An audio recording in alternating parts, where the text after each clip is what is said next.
Hello friends, this is Leo Siron from the gaming generation. Today I'm going to talk about The Legend of Zelda Breath of the Wild. One of the most anticipated games from the last years. We finally got to play this marvel last March. But was it flawless? Of course not. And this review will be based on the videos I made in anticipation for the game. I made one video in the gaming generation called Hype Killer 1, where I talked about 5 things that could spoil the game for me, and I made another one called Hype Train in my channel, Leo Siron Games, where I talked about 5 things that hyped me the most about the game. I'm going to address each of those 10 items and develop on whether or not they did come true. There will be spoilers on this video, story spoilers, so viewer discretion is advised, okay? Without further ado, let's start. Let's start with the fears first. My first fear was that there wouldn't be much of enemy variation. But that didn't happen. The enemy variation here is way greater than Skyward Sword. Thanks Hylia. But still, I think Twilight Princess had more interesting and varied foes. Wind Waker would still be the king in that category. But even so, Breath of the Wild leaves nothing to be desired in that aspect. The variation is enough, and the enemies here are seen like never before. Linnels are especially fun to fight. My second fear was that my beloved equipment would break too often, or that I would have to throw it away too often. Well, the game always supplies you with new weapons when needed, in subtle organic ways. This part of its design is very well balanced, but the point remains that from time to time you find a weapon that you grow attached to, and it will inevitably break as you use it. Except for the Master Sword, of course. But that's not so bad, for breaking one cool weapon just means you freed space in your inventory for another awesome one you might find soon in your adventures. To be honest, the problem is quite the inverse. I often found cool weapons, but my inventory was already full of awesome ones, and I kept having to choose which ones to keep and which ones to throw away. To summarize, you probably won't feel any shortage of awesome weapons to use. The third fear was that there would be too much forceful side questing, as in gathering resources in the wild, things like that. I didn't feel like I had to go out of my way to have more than enough food with me along the adventure. As long as you gather the vegetables you naturally come across during your exploration, you will do just fine, unless you want something really specific. In that case, you may need to spend some extra time gathering that wherever it is you need, but I don't think that happens often. Gathering minerals, however, is trickier. The best way to get rupees in this game is by selling stuff, mainly minerals. Minerals are also used to upgrade your clothes. That means you need a lot of those rocks, and most often specific types of them. They are not as easy to find as they are needed, but still nothing major. You can do well even if you don't hunt wars too often. Then I might say that I was afraid that physics wouldn't be as interactive as they looked, or as the developers said they would. But that fear did not happen, thankfully. The game offers more physics interactions than I thought of during my playthrough. It's not like I tried out absurd things or anything, but I saw some people on YouTube doing really cool things I didn't even imagine. I was also afraid that shield surfing wouldn't work properly, but it is really consistent. The shield considers the type of surface you are on and the inclination of the slope. If it rains, you go even faster. Yeah, but human imagination is greater than what any designer can fit in a single game, so you can probably find dead ends if you try to go really crazy. But that is not a flaw in the game, for the possibilities it offers are more than enough to provide a lot of fun. And the physics it gives us are somewhat consistent in their own scope. Finally, I was afraid that the Wii U graphics would be nerfed to sell the Switch version better. I own the Wii U version and I played on my computer's monitor, for the most part that is. I also played on the gamepad, because besides those two things I only have a CRT TV. But anyway, after playing my version, I saw how the Switch version looked at a friend's house. My impression is that the graphics are about the same. My friend's TV was bigger and with higher resolution, So I am just estimating here, because his TV was also better than my monitor, so I have to estimate, but I believe it's the same. I didn't feel the Wii U was falling behind in that aspect, no.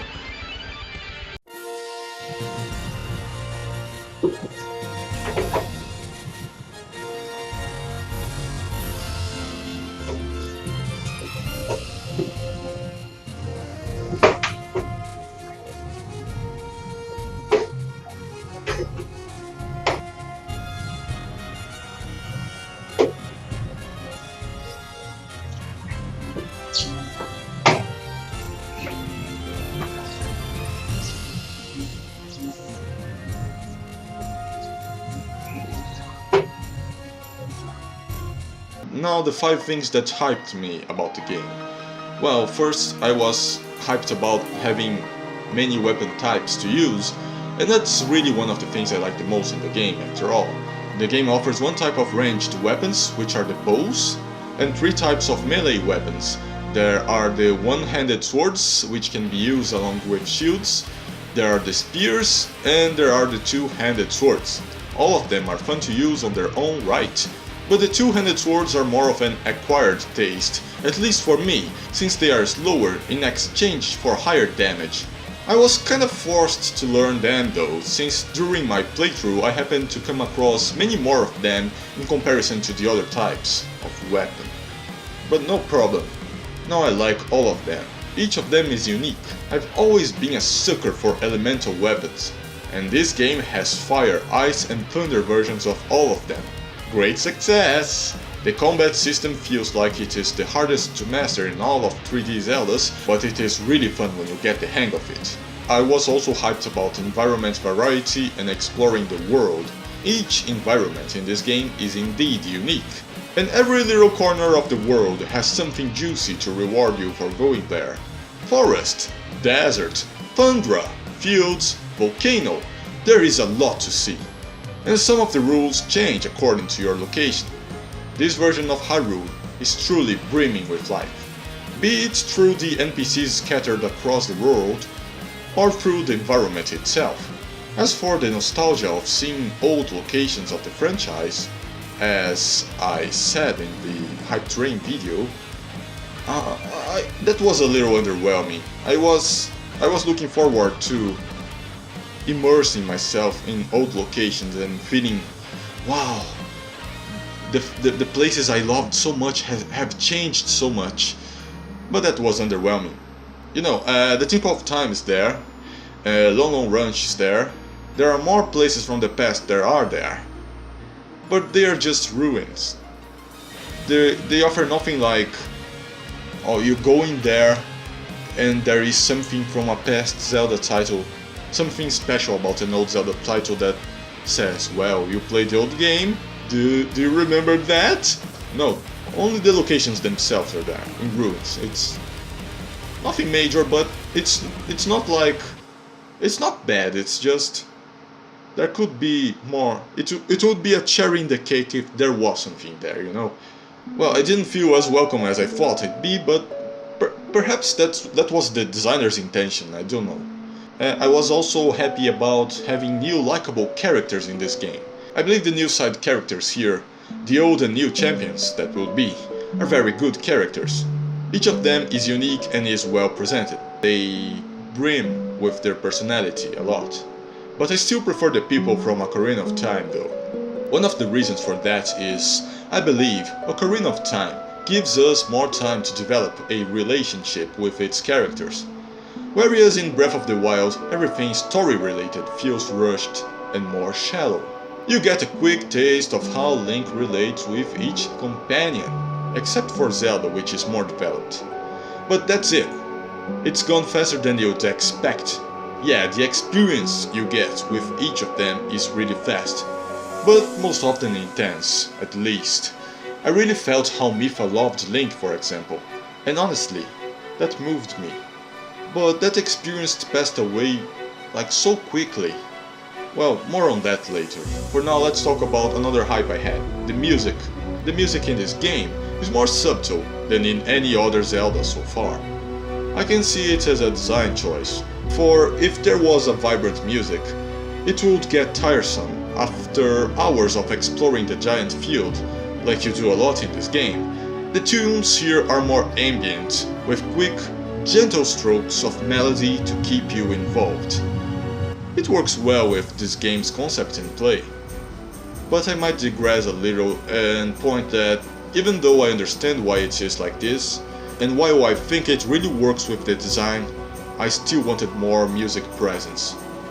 Because, I feel it is a tendency in the game industry that new games have songs which carry much less personality than the games of the old era. Think a little. Mario's theme, Sonic's Green Hill Zone music, Final Fantasy VII's tunes, Chrono Trigger with its fuse-inducing melodies, and of course, Zelda itself with its older installments. Music is a powerful thing. It can give identity to cultural groups and media products. And I feel it is weakening on games. I might be thinking too much about it, I don't know. But hey, in Breath of the Wild at least we have a powerful song in Hyrule Castle. It gave me shivers the first time I got there. It really has a presence, like it is telling you that the last boss is menacingly nearby. And finally, what hyped me the most in Breath of the Wild would be the story. I remember watching the trailer they released last January. I didn't feel that moved by a trailer since the first one of Twilight Princess. Shivers, tears, overflowing of hype. I felt that not once, but many times as I rewatched that trailer.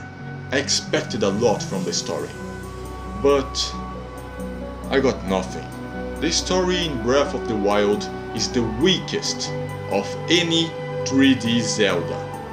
It had the potential to be the greatest, but it is so poorly presented and badly developed that it is underwhelming. Yeah, as I said before, everything story-wise is rushed here. You may say there is a reason for that. The game is focused on letting the player reach each objective in a non-linear way, which means you can't build a proper story progression with that. However, they already created a structure to tell the story of the past. Impa tells you the most epic part of it, which is the best part of the game's story actually, which is just a spoiler I decided to get before playing the game. I thought it was going to be a minor thing, since it was a fan translation from Hylian text written in a poster Reggie appeared holding in a video. But it just so happens that I experienced the best part of the game's story through YouTube. That sucks, that's not what I wanted. Back to the point. After Impa, in separate missions, you experience some developments in the present time, and you get 4 really quick glimpses of the past in each of the Champion's missions. Then you sum up to that 15 more looks in Zelda's memories you collect across Hyrule. That is a lot of cutscenes to use and still have a hollow, shallow story. Most of the memories you collect are about Link and Zelda bonding, which is cool, but shouldn't be the biggest part of the narrative. What the fuck happened to Ganon's human form? How did he fuse with old Sheikah technology? What about the freaking Triforce? And the Sacred Realm, what about it? The game gives us more questions than answers. The closing cutscene is unsatisfactory as hell. Yeah, the only difference in story of fighting Ganon before or after doing the Champion's quests is that if you saved their spirits, they will appear briefly besides the ghost of Zelda's father. That's all. Oh, and each of them weakened Ganon before the fight with a really cool catchphrase, but after the fight it is pretty much meaningless. The ending we got, the only ending we got, feels like how the ending should be if you fought Ganon without doing any side quests, since it is so bland. For dedicated players, we should get more answers, more involvement with all the characters. You know, Ocarina of Time and Majora's Mask, the 2 first 3D Zelda games, do that so much better than Breath of the Wild. I surely felt more intimate to the Great Fairies than to any other character in the story. My biggest deception with this game lies in its story after all. The gameplay is awesome, but the narrative does not follow along. It gives us quick tastes of something wonderful, just to leave us hungry soon after. A lot of potential unfulfilled. It is a pity. I think I said everything I had to concerning Breath of the Wild. Despite my distaste for the narrative, the gameplay is so deep that I still place this title among my favorites in the franchise. But I do not forgive it. I don't like being teased about having something, just to find that was a hollow promise. All those shivers from watching January's trailer were greater than any feeling I had by actually playing the game. And that's if I only count my first trailer watch. But well, at least I can wield cool fire swords against bodacious lion-like centaurs, I guess. You know, Zelda's creator said that the next title will also feature a vast, giant world to explore. As a fan, what I wanted is a giant Termina now. Huh? Wouldn't that be cool? Termina is the land from Majora's Mask, huh? But if they do something like that, they've gotta make it worth. Like, Majora's Mask has one of the deepest character involvements of all. They cannot skip on that in the next title if that happens in Termina. Let's see what the future has in store for us. And that's it. That's it, friends. We are the gaming generation. Check out our YouTube and our Facebook for awesome gaming content such as reviews, gameplays, and memes constantly delivered to you by our channels. I am Leo Sirum, and I've got my own personal channel full of funny gameplay videos. Check it out as well. Besides talking about games, I am also an artist. I am accepting commissions, and I'd be happy to work for you, so if you want anything, just ask me out.